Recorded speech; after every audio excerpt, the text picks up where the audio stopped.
Good evening, everyone. Welcome to another episode of the Bed Tech Show.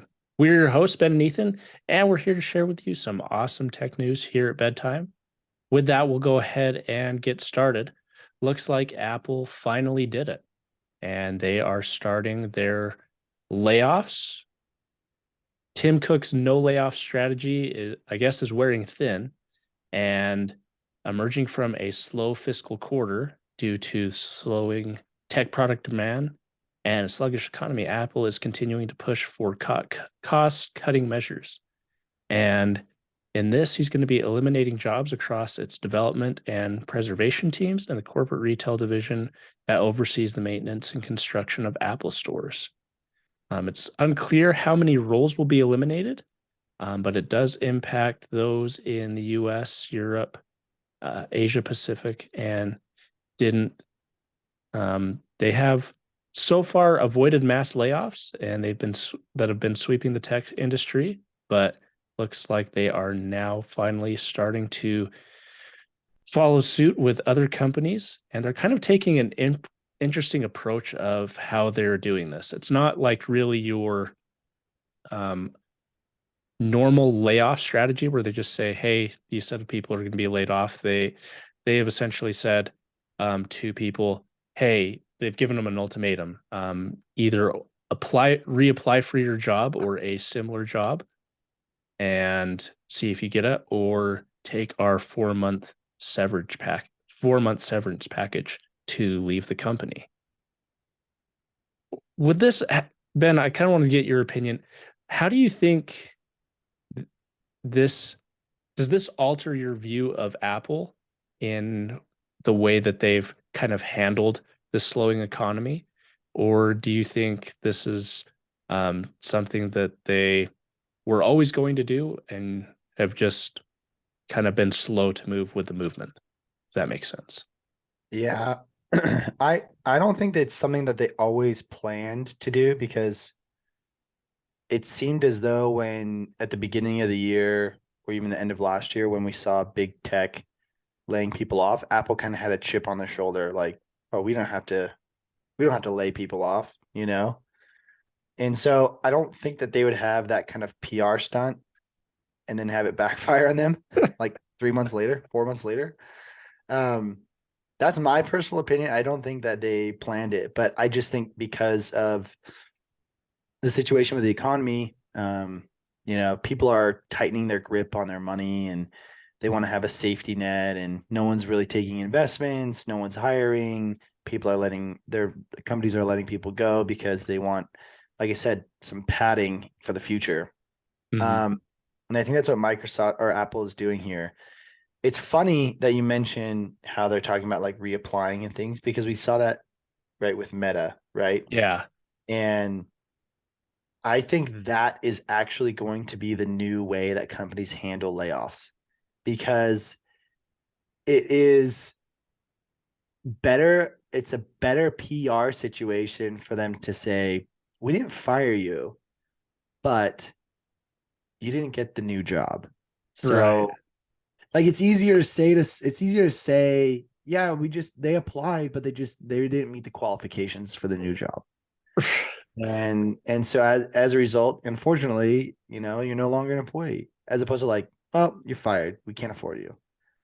So I think that's going to be the new way that at least bigger companies handle layoffs, because I think bigger companies, they have longer runways for their strategic decisions. Hmm. They have an easier ways to execute long-term plans. Smaller companies that are trying to grow, they have to make faster decisions quicker because they have shorter runways, right? Yeah. Less And resources for sure. 100%. And so if they're tight on money, they don't have the idea of like, okay, well, we'll give you the next 2 months to make a decision and apply. They're like, no, we have like 2 weeks to make a decision. Hmm. So we got to cut you. I'm sorry. At least that's my thought, my personal perspective. I've worked for a big company and I've worked for small startups, and I've seen that's how I've seen it.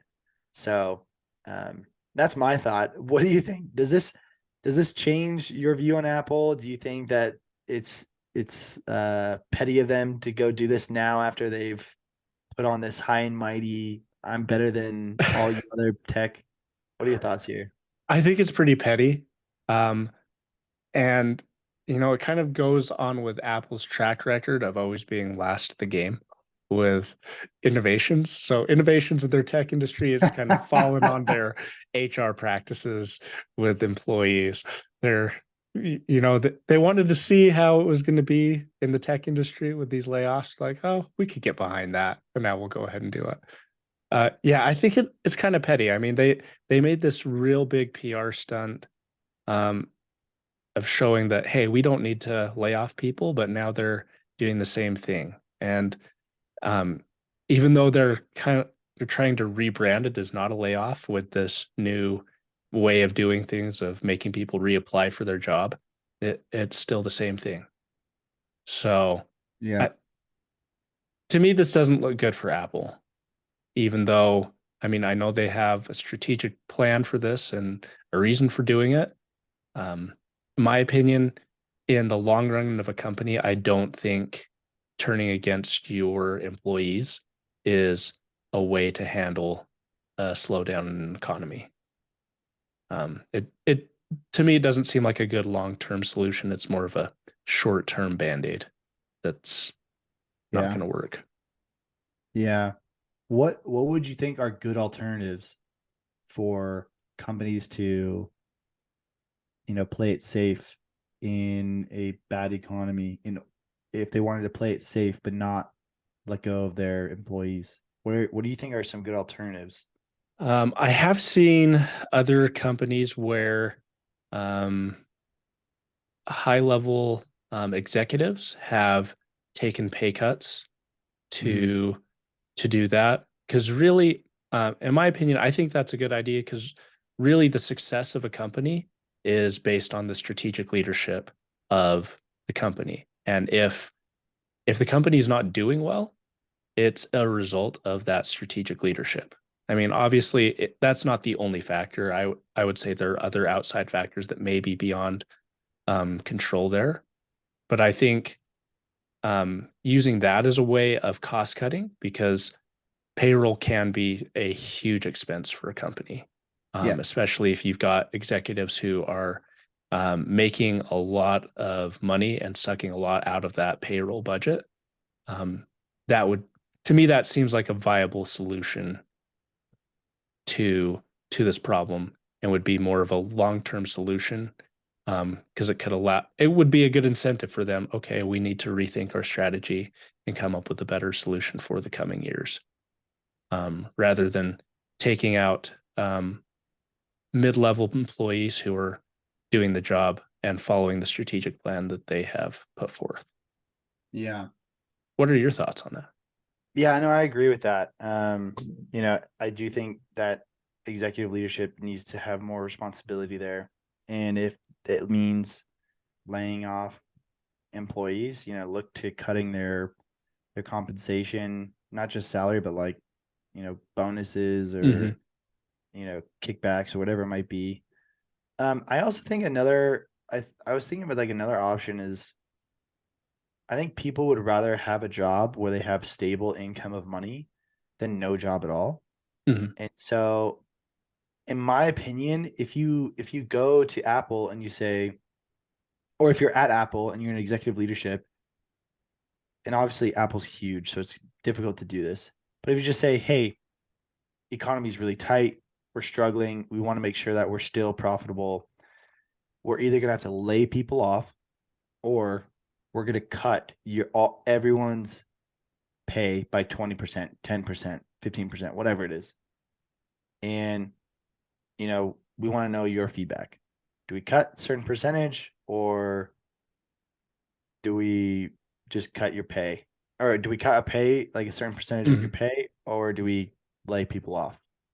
Um, I don't know. I don't know if it's like good to put it up to a vote, but I do think that's an alternative. Instead of laying people off, just, reduce the overall spend on payroll. Because like you said, that's like the biggest overhead for companies, right? Yeah. Um, and if you do that across the board, including with C-suite, I think that would make a dent, you know, in the bottom line. Yeah. So Yeah, it's really difficult to do that with a large organization. I understand that, but at the same time, where's the responsibility and accountability from leadership here? Hmm. Because they're just like, well, economy sucks, so we're just gonna, make sure we're good, but see you later. Good luck finding a job. You're Yeah. out.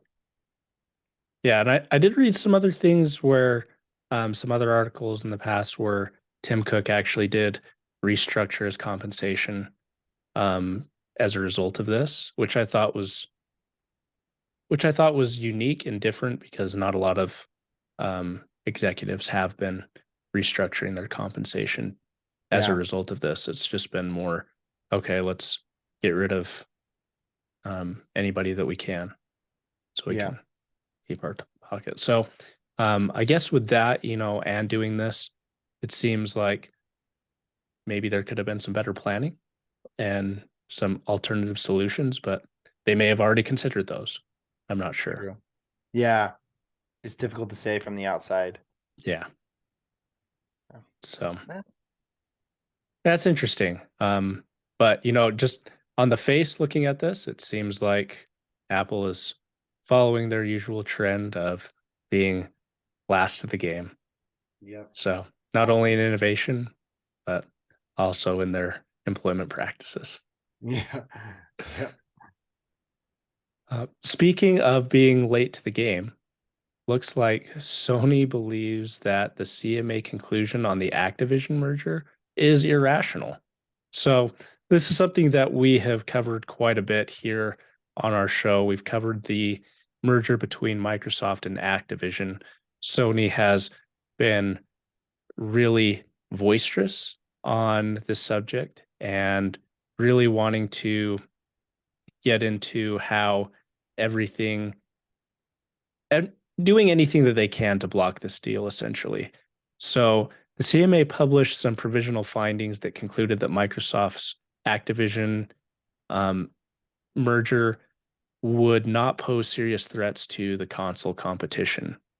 And it followed by with the announcement that the CMA would shift its focus toward ensuring the same for the cloud gaming market. This has been some great news for Microsoft and Activision. Sony has not felt the same way, and they submitted a response to these findings, stating that um, this theory of harm is surprising, unprecedented, and irrational. It essentially kind of looks like Sony is saying that even though the CMA has these findings, that they have some additional findings. But it also kind of seems like Sony is grasping at straws to try and do anything that they can to block this deal. They're still arguing that Microsoft could limit the competition by limiting features or degrading Call of Duty. And to that, I would say, well, what if Call of Duty sucks? So we've had multiple years where Call of Duty has not been great. And so that argument to me holds no water. What do you think about this? Do you think that this Sony's new attempt to try and thwart this merger is going to be successful for Sony? Or do you think that everything is more going in favor towards the approval of this acquisition between Microsoft and Activision? Yeah. I think, like you said, we kind of cover this. I love covering this because the updates are so interesting, but I don't think Sony has a lot to go off of here. And I think the CMA is kind of catching up and realizing like you guys are just doing this out of spite. You don't really have a lot to go off of. Microsoft is willing to do anything and everything to keep the game fair and playable across the board. But Sony's they don't even care about that, right? They just Yeah. don't want the deal to happen. Um, I I don't. I think the CMA is just going to say it's fine. The merger can go through. Um, but I'll play devil's advocate. I'll go on Sony's side here for a Okay. second. Ooh, this will be fun. Okay, Microsoft has said when they acquired Bethesda that they were going to take 3 of the games exclusive. Okay, so they acquired another gaming creator, game developer, they're making 3 of the games exclusive, and they're big games like Fallout. Mhm. Activision has other games besides Call of Duty. Obviously, Call of Duty is like the biggest franchise of them all. And that's the one that Microsoft is saying, yeah, we're not going to make that exclusive. But there's other ones that they might make exclusive. So that is also fair for Sony to say. Microsoft announced this week that they're going to acquire Ubisoft, another big game Yes. company. And they might make those games exclusive. So, to Sony's point, I can understand why they say all Microsoft is doing, they're just buying up game developers. They're taking competition out, and they're not allowing room for competitive development between gaming companies. And as a result, everything's going to kind of get stale in the market. Microsoft isn't going to be pushed to really do anything better than what they have been because they own all the companies. Yeah, they'll own And everything. yeah, and then they're going to take a lot of the games off the market because they're buying all these developers and making their games exclusive.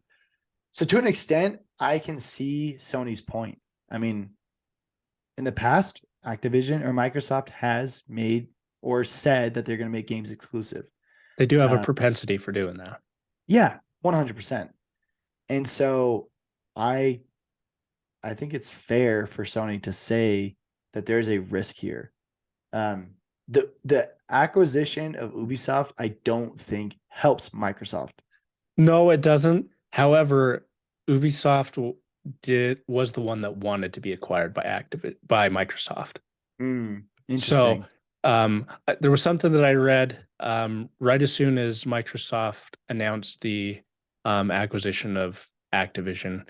Ubisoft was like, "Hey, we would love if Microsoft would acquire us as well." Just is like kind of glossing over like the finer details of that story. Yeah. But yeah, essentially they wanted this acquisition of them as well. Interesting. Yeah, I heard the read that they were saying, "Hey, why not us?" type That's type of funny. comments. You know what I think? You know what? Yes, like you saying that kind of reminds me of like how companies these days are really casual with tweeting. Mhm. I think of like Microsoft, like I think of this situation. This is imaginary in my head. Okay. Microsoft tweets, "We're acquiring Activision." Ubisoft replies to that tweet, "Hey, we're over here too, Microsoft." Yeah, You know, like, hey, Microsoft. yeah, pick me. Yeah.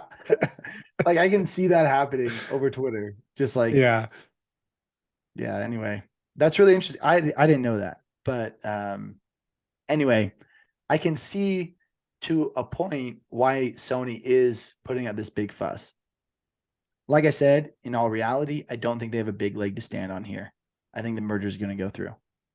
yeah, and honestly, Sony also has a propensity for doing the same thing. They just acquired Bungie um, late last year as well, and so I'm pretty sure they're going to make Destiny exclusive and everything else that Bungie has to offer. And they have Yep. some great games to offer, and now they'll be Sony exclusives, which Yeah. is real unfortunate. Yep. Yep. I wouldn't be surprised if that happens too. So, yeah, I mean, I would say that if like Sony has never done this in the past, um, then they would have more of an argument. But both of these companies, Microsoft and Sony, have done the same thing.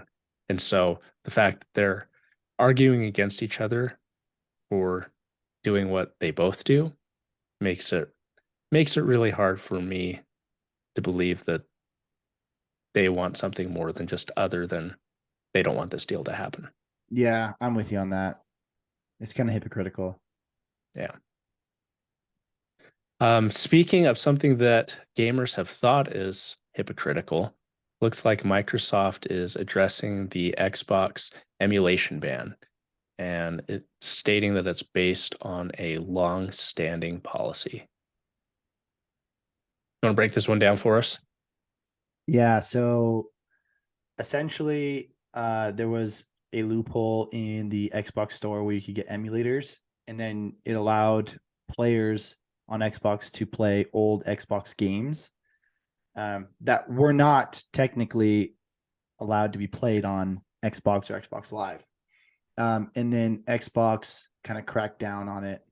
Um, so they've denied this app to be used, which players previously were able to access via Xbox's Edge browser. That's what it says. The Xbox store via direct links on an Xbox Edge browser. I didn't even know about this, but it's kind of caused an uproar in a lot of the gamers and the emulator community. They apparently loved playing old games, and so that tweet that is on there is like talking about how the alternative options to go to gaming. But emulation's still possible in Xbox, but you have to be on the console's developer mode, and that's $20. But essentially, in Microsoft, they have a statement here that says the information currently circulating on Twitter is not accurate. Our actions are based on a long-standing policy on content distributed to the store to ensure alignment with our Microsoft Store policies. Per this one, section 10.13.10, products that emulate a game system or game platform are not allowed on any device family. So, like I said, a lot of people are saying they just want this so that people pay the developer mode cost, and Xbox is like, no, that's not it. You're not allowed. You're not allowed to play emulators on any of our Xboxes or the Xbox family. So really interesting. That doesn't impact me because I didn't really even know about the emulators you could do. But I could see it being frustrating. I don't know. My thought is like I don't really think this should cause an uproar, but I wanted to get your thoughts. Do you think that this is greedy Microsoft coming out, or is this Microsoft just saying like, hey, you know what? This is a loophole you're taking advantage of. We're gonna shut it down because you really shouldn't be doing this, and we want to protect whatever aspect of our games. I don't know. This is interesting. I think that this is Microsoft using a policy that they've already had, but hiding behind the greed of the Xbox developer um, pay to Fee? play. Yeah, Yeah. fee, Mhm. essentially. Yeah. Because Xbox has allowed this for many years. They've like I've seen people on YouTube show how you can get essentially any console on a new Xbox, especially with the new hardware of the Series S and Series X, makes emulation extremely easy. Mm. And with um, a very good user experience as far as an emulator goes. They've allowed this for a lot of time in a lot of their console generations. And so to see them just finally cracking down on it makes me think that they are really just wanting that $20 and people to get into that developer mode. Um, if they would have said this many years ago, then I I I would have been a little bit more, I guess, lenient on them saying this. However, Yeah. just to all of a sudden come out with that and kind of hide behind this policy that they've always had, it's a little suspect to me. I agree. That's a good point. Why do you think they have this policy in the first place? Like what is the problem with emulation? Do you think yeah, why are they saying no, you can't have emulation, but if you pay a fee, you can have it? So, from my understanding, with emulation, essentially you're getting access to a game for free. Yeah. Um, and so it violates a lot of copyright laws and a lot of licenses, um, especially since you're playing that on a platform that it wasn't developed for. Mhm. Um, with that, you know, if it's in the developer environment, It's kind of in a sandbox type of mode where it's used for developing and seeing how you can um, create new content. And so, with that, since it's in a different environment than the actual um, console itself, it's kind of, I guess, it's that loophole that you can Yeah. get away from and do that and kind of have it be somewhat legitimate, Yeah. even though emulation, because of copyright laws and because of licensing for um, content, that to my understanding, it violates those copyright laws. Interesting. So essentially, it's like it comes down to two things. Number one, payment, because you're paying for a game to Mhm. access a game, and then purpose, which is like the purpose behind why you're accessing that game is learning, development, trying to understand, create new content, et cetera, and you're paying for it. So the Mhm. copyright and licensing, they're getting fee for that, right? Right. Because regular emulation, there's no payment, so like piracy almost, Mhm. and then you're strictly using it for your own amusement. There's no developer nature behind it.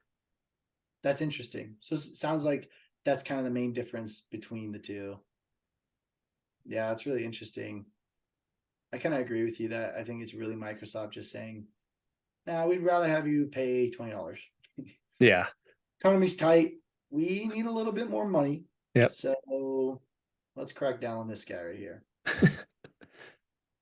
Interesting. Yeah, I'm sure people will find many alternatives to continue to play their emulators and Yeah. play the games that they want to play. Yeah. I mean, honestly, this just all this does is make it a little bit harder for somebody Yeah, to do it, but it doesn't stop them from doing it. yeah, it's like one extra step. Yeah. Uh, with that, though, there's something that Microsoft has done to reduce some steps for people. Looks like Microsoft is rolling out their Edge's AI image generator to everyone. Um, it has it's making its Dolly powered AI generator available on the desktop for Edge users around the world. And is the company announced this last month, and it's going to be integrated with its Bing chatbot and making this more widely available to audiences throughout the world. Have you used this image creator yet and seen what it's able to do? No, I actually haven't used any of the image creators. So I know Midjourney is another really big popular one. I haven't used any of them. I'm curious to use Dolly though because it's free to use, and I know Midjourney They they started eliminated their charging people. yeah they eliminated their free to use because apparently it was people using the free imagery for abuse. At least that's what they say. So they put it behind a paywall. But Dolly, I haven't used either, and it's free. So I the examples I've seen from Midjourney have been pretty elaborate, and they Mhm. can get pretty complex. I wonder if Dolly is similar, and I want to know how complex Dolly can get with its image creation. But I think this is insane. Honestly, I think this really makes Bing this with also the OpenAI integration into Bing. This just completely blows away the competition. I mean, Yeah. Google's search results are always better than Bing, in my opinion. But having ChatGPT and an image creator on my browser, it's a whole different game. And I feel like I need to use this next week. Yeah. I've been using Bing a lot more than I used to in the past. I still use Google quite a bit, but it's Yeah. nice to be able to have an additional tool to use. And since Bing is integrated with um, Chat GPT, it has made searching for things significantly easier in some respects. And I've been able to find content at a faster rate than I would otherwise, which Mhm. I have found really interesting. I haven't had a chance to use Dolly as an image creator. I have used Midjourney, and that has been That has been really useful. I used it while it was free, but now that's behind a paywall, I haven't used it much. So it'll be nice to have an alternative and to see whether Dolly will be just as good or maybe better because now, since it's going to be going to a wider audience, it'll have more input and the ability to expand and learn from user input. Yeah, yeah, for sure. Yeah, it'd be really interesting. I don't know what Midjourney learns from, but it kind of I don't know the extent of Dolly, but Dolly, it says, was trained on a just like a data set of text and image pairs. And to me, that sounds very basic. Hmm. And when I hear that, I think of icons like arrow, and then it shows you a picture of an arrow, or target and a picture of target. Hmm. But yeah, like I said, I want to use it to see how elaborate the images can be. But they showed examples apparently of like images where the text was snail made of harp strings and armchair in the shape of an avocado. Yeah. So pretty crazy stuff. That's pretty cool. Just write a description, you get it. Yeah. So this is gonna be pretty cool. I think it brings even more functionality to Bing and be the I think user adoption of Bing is going to exponentially increase because of these AI tools that are built into it. I agree Microsoft 100%. This is a good strategy for Microsoft to kind of resurrect something that was never going to go anywhere. Yeah. Yeah, for real. 100%. Speaking of things that are finally taking hold, or I guess it's about time, Toyota looks to overhaul its EV strategy as a new CEO takes charge. So, um, there's been some sweeping changes in the leadership team, and Toyota Motor Corporation is going to be overhauling its EV production and EV architecture, um, based on a briefing that the CEO had on Friday. Um, you know, looks like the world's biggest automaker is finally starting to recognize that Tesla has something here. Um, and it's now trying to create a new EV platform. Um, and kind of wanted to get your thoughts. Do you think this is too late for Toyota, or do you think that them now getting into the game, they're going to have something unique against the competition? Yeah, that's a great question. Um, I think you and I talked about this previously, but uh, Toyota came with the Prius, bro, like the Yeah, first hybrid. And how are they behind in the EV game when they had the Prius? And that just blows me away, first of all. But I think Toyota is not behind. I think they're late to the EV game 100%. They did their weird, what is it, the hydrogen called the Mirage, that hmm, vehicle. Like, no one's buying that. No one wants to fill their car full of hydrogen. yeah, No one knows where to get hydrogen in the first place. So that's never going to happen. But they're late to the game. Yeah, they're late to the game. But Toyota is so popular and such a massive brand in the car industry that they're not going to have any issue. They're going to have zero issue having sales for the EVs. Not only that, I, they're innovators, absolute innovators, I think. And like I said, they had the Prius. That was fresh for that the was time. huge. Yeah, I mean, it's huge. still pretty big. I mean, people still buy that. Oh yeah, 100%. And it's funny because Prius has like, has like a stigma around it, but like Yes, everyone loves the Prius stigma. Like everybody loves it. we all love to make fun of it, but it's like Mm, at the same time, like no one truly hates Priuses. yeah, I, I don't think Toyota's gonna have any issue whatsoever in the EV game. I've been waiting for them to get into the EV game. I think they're gonna learn from all the other automakers, understand the mistakes, and be like, here's what we need to do in order to make ourselves even better. So I think when they start making EVs, they're going to be top of the line, best of the best. They're going to be some serious competitors. That's my personal opinion. In the article, it says that they plan to invest in solid state batteries, which could potentially lead to higher energy density and faster charging times. And they're making this a priority. You know, they got new leadership and their priority is EVs. I think everyone in the car industry understands EV is the direction that everyone's going. So that needs to be priority. Yeah, I thought this was really good for them. Another side note, I thought it was really interesting. The CEO's name is Akio Toyoda with a D. Hmm. It's Yeah. fitting.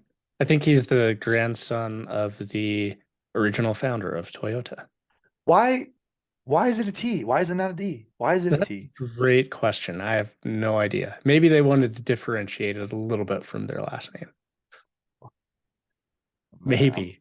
hold on. Give me 1 sec. I'm asking ChatGPT. Okay. Why is Toyota brand spelled with a T, but the founders. Oh, it's spelled with a T because the company's founder, Kichiro Toyota, made the decision to change the spelling when he established the motor company in 1937. According to the official history, the change was made for a few reasons. First, the T sound is considered to be more visually distinctive than the D sound, which could help the brand stand out in advertising and marketing. Second, the name Toyota with a T uses 8 brush strokes in Japanese characters, which is considered a lucky number in Japan. Oh, Finally, the name Toyota with a T was already registered by a family in Japan. Oh, wait. It says the name Toyota with a T was already registered by a family in Japan. So the change to Toyota with a T allowed the company to avoid any potential. Oh, I think the name with a D was already or trademarked. trademarked. So they used a T. Interesting. Yeah. Thanks, ChatGPT. Yeah. Saves the I day dude, once again. I didn't even finish my prompt. I accidentally pressed enter on my prompt. And it I could figured it show you. out. I could show you like this is crazy. Let me share my screen. Yeah, but it figured it out. You see this? Wait, which am I sharing? Oh, yeah. Why is Toy Brand That's spelled with a T but the founder? that's funny.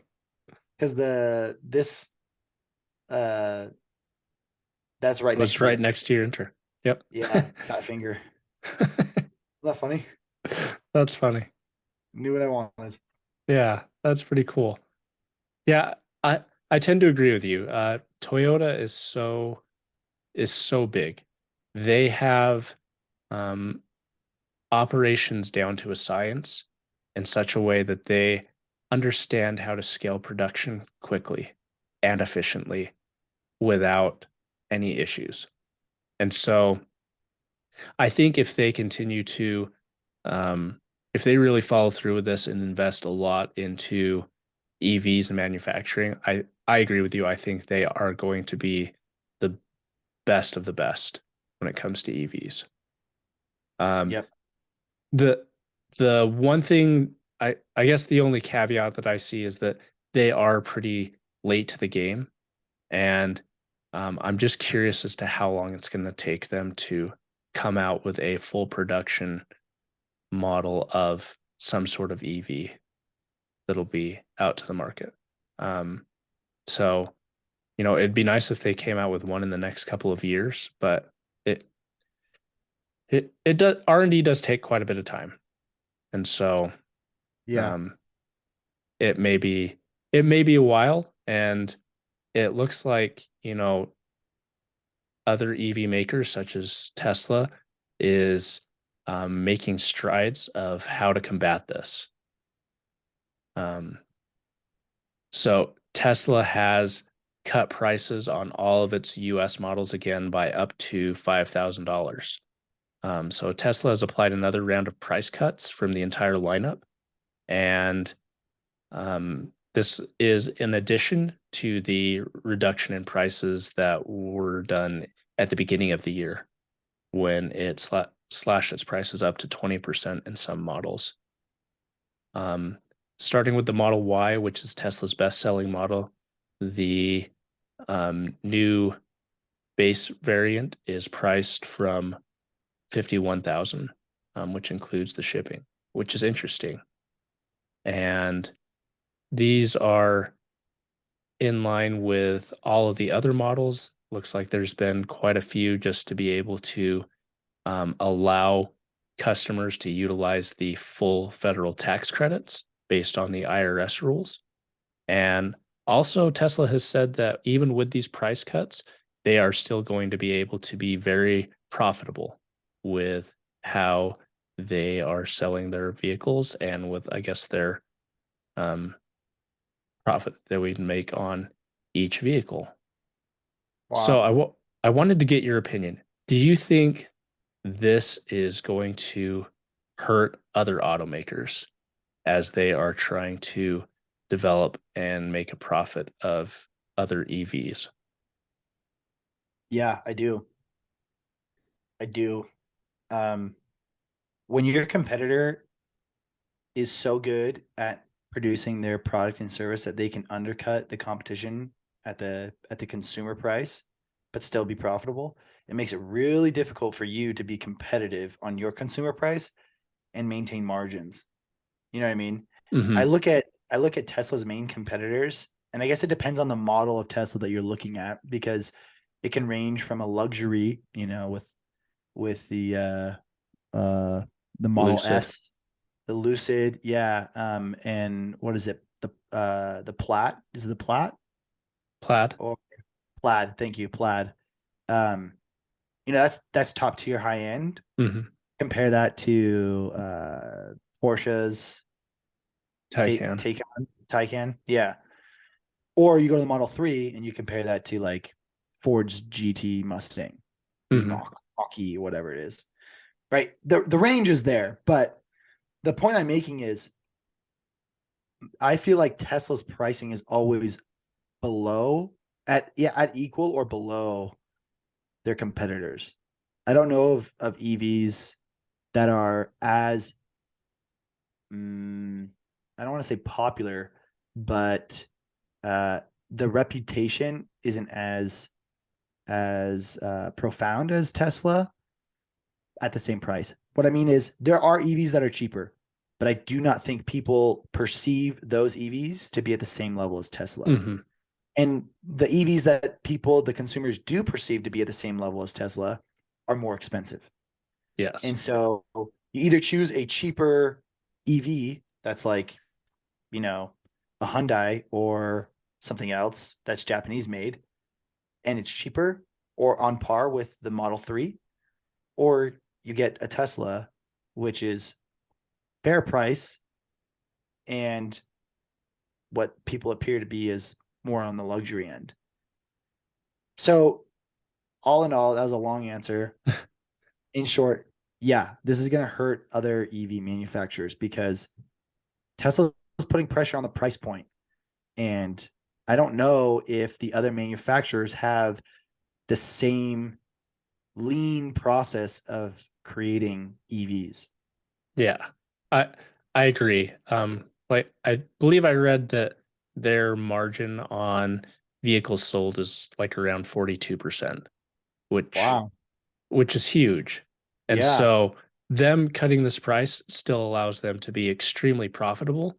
Whereas you see other EV automakers such as Ford or GM, that every vehicle they sell, they are losing money on on those vehicles.